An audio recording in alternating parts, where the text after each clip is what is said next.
Hello, and welcome to A Fan Reads The Star Wars Vault. In this episode, that's why Variety invented Boffo.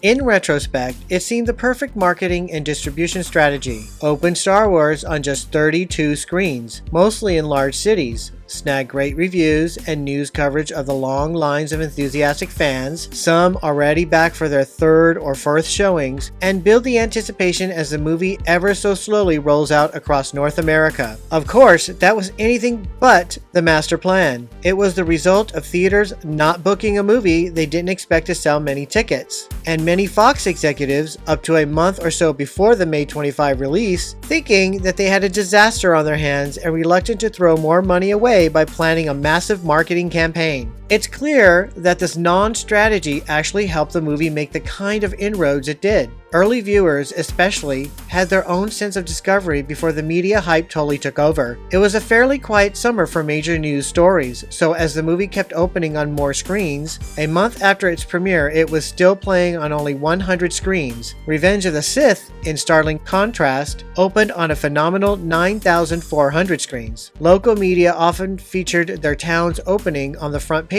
and at the top of the local news. And because Star Wars turned into a genuine grassroots phenomenon, the media kept coming back to the feel-good story again and again. As a review in Time raved, "A universe of plenty as audiences can discover beginning this week in Star Wars, a grand and glorious film that may well be the smash hit of 1977 and certainly is the best movie of the year so far. Star Wars is a combination of Flash Gordon, the Wizard of Oz, the Errol Flynn swashbucklers of the 30s and 40s, and almost every Western ever seen, not to mention the Hardy Boys, Sir Gawain, and the Green Knight, and the Fairy Queen. The result is a remarkable confection, a subliminal history of the movies, wrapped in a riveting tale of suspense and adventure, ornamented with some of the most ingenious special effects ever contrived for film. It has no message, no sex, and only the merest dollop of bloodshed here and there. It's aimed at kids, the kid in everybody.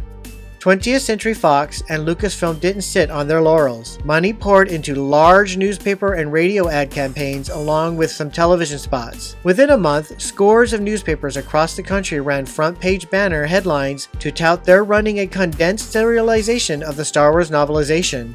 Adults and kids started wearing Star Wars t-shirts, and the country was plastered with Wookiees Need Love Too bumper stickers, even though the manufacturer left the last E out of Wookiees. There was a similar error with Darth Vader Lives buttons, patches, and shirts. A small front-page box in a Fox newsletter noted that because of the movie's success, the stock of the heretofore financially shaky company had shot up. Stories of unique fan behavior filled the media, and the Fox newsletter recorded them all. Honolulu fans waited for 2 hours during a torrential downpour so that they wouldn't lose their places in line. Movie theaters in Philadelphia reported getting calls from New Yorkers inquiring about showtimes, hoping that the lines would be shorter 90 miles south.